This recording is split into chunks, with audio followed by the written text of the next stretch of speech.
আপনাদের সবাইকে স্বাগত জানাচ্ছি।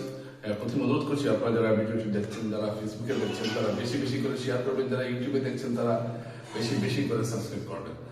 দর্শকরা, একটা খবর আমরা গত দুদিন থেকে আমরা বিভিন্ন পত্রপত্রিকা, সোশ্যাল মিডিয়া আমরা দেখতে পাচ্ছি যে বিজেপির টিকিটের একটা তালিকা প্রকাশিত হয়েছে এবং এই তালিকাতে বরাক উপত্যকার 10 জনের নাম চূড়ান্ত হয়েছে এমন কথা বলা হয়েছে।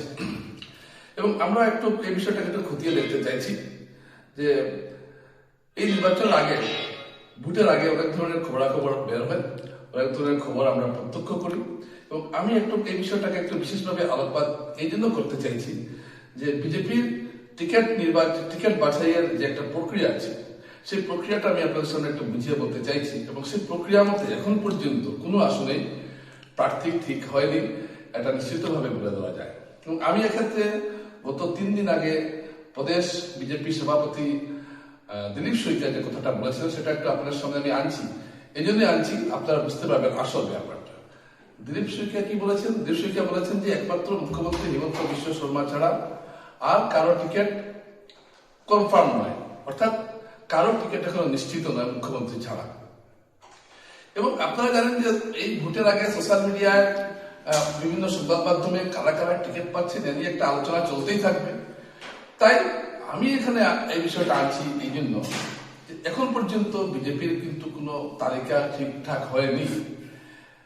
যারা যারা মন্ত্রী আছেন তারাও যে তাদের কেন্দ্রেই মনোনয়ন পাবেন এমন কোনো কথা নয়। যেমন গতকাল মুখ্যমন্ত্রী হিমন্ত বিশ্ব শর্মাকে যখন প্রশ্ন করা হয়েছিল ভূপেন বরার বিষয়ে, আগে মুখ্যমন্ত্রী ভূপেন বরার বিষয়ে বলেছিলেন যে ভূপেন বরা যে 2টো আসনে চাইলে তিনি 2টো আসনে দাঁড়াতে পারবেন যে কোনো। এখন মুখ্যমন্ত্রী বলছেন যে আমার ইয়ার ভ্যাকেন্সি কত, অর্থাৎ যে মুখ্যমন্ত্রী 2 দিন আগে বলেছেন যে ভূপেন বরাকে আমরা স্বাগত জানাচ্ছি, তাকে টিকিট দেওয়া হবে, সেই মুখ্যমন্ত্রী আবার 2 দিন পরে বলছেন যে ভ্যাকেন্সি কোথায়। তো বড় দলে এরকম ঘটনা ঘটেই, কোনো কিছুই নিশ্চয়তা নেই। এই যে নামগুলো যে আসছে, এটা আসার কোনো যৌক্তিকতা নেই।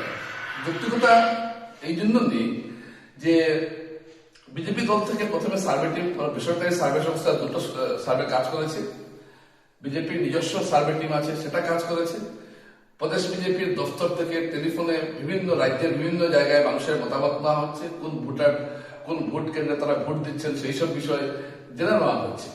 এই সমস্ত কিছুর উপর একটা প্রতিবেদন তৈরি করা হচ্ছে। এই সমস্ত প্রতিবেদন বিচার বিবেচনা করার পর বেসরকারি সংস্থার সার্ভে গেল একটা ধাপ, দলীয় সার্ভে গেল একটা ধাপ, দলের বিভিন্ন সংগঠনের কর্মকর্তাদের মতামত আরেকটা ধাপ, বিজেপি প্রদেশ দফতর থেকে চালানো সমীক্ষাতে আরেকটা ধাপ, বিজেপির নিজস্ব সমীক্ষা, এই সমস্ত কিছু মিলিয়ে প্রদেশ বিজেপি 4টা করে নাম দিল্লিতে পাঠাবে। বিজেপি যেহেতু একটি সর্বভারতীয় দল, তাই বিধানসভার টিকিট দেওয়ার ক্ষেত্রে শুধুমাত্র প্রদেশ নেতৃত্ব চাইলেই যে হয়ে যাবে এমন নয়, সেটা দিল্লির অনুমোদন থাকতে হবে।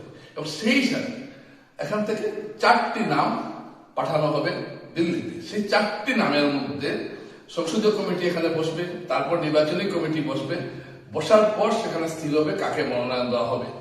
এই প্রক্রিয়াটা এখন অনেক বাকি রয়েছে।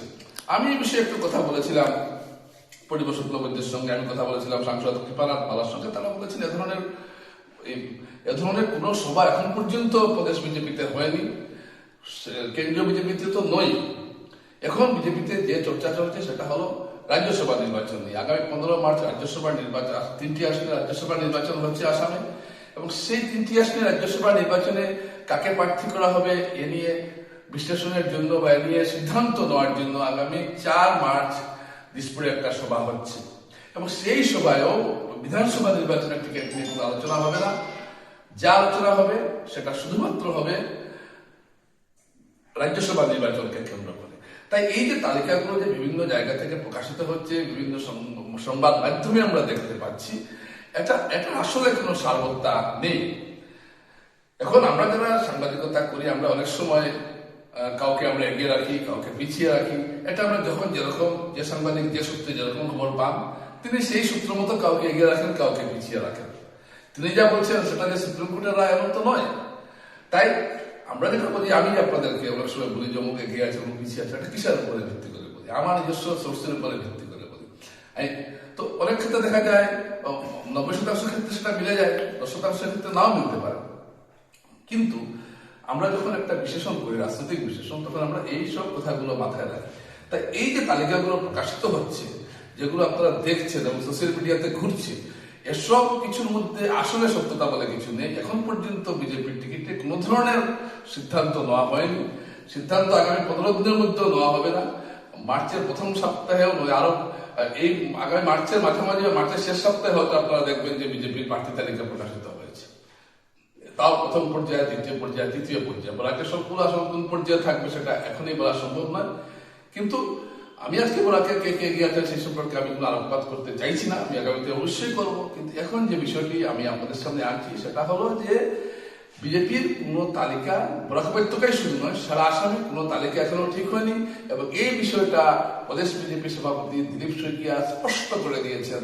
এবং যেহেতু প্রদেশ সভাপতি স্পষ্ট করে দিয়েছেন এবং মুখ্যমন্ত্রী এখন পর্যন্ত বলেননি যে কারো টিকিট চূড়ান্ত হয়েছে, বরং মুখ্যমন্ত্রী এক জায়গায় সেদিন বললেন ময়ের থিয়ম তার ইয়াদের ঠিক নেই, তিনি কোথায় দাঁড়াবেন সেটাও ঠিক নেই, তিনিই বলছেন। আমার তিনি তার ধালুকবাড়ি একবার দিয়ে দিচ্ছেন রুবেল বরাকে, একবার দিয়ে দিচ্ছেন আরেকজনকে। সুতরাং এই টানাপোড়েন চলছে। এই অবস্থায় কোন অবস্থায় নিশ্চিতভাবে বলা যাচ্ছে না যে বরাকের 10টি আসনে কে টিকিট পাচ্ছেন। হ্যাঁ, সম্ভাবনা একটা আপনি অবশ্যই আজ করতে পারেন, কিন্তু কোনো প্রার্থী এখনো ঠিক করা হয়নি। নমস্কার।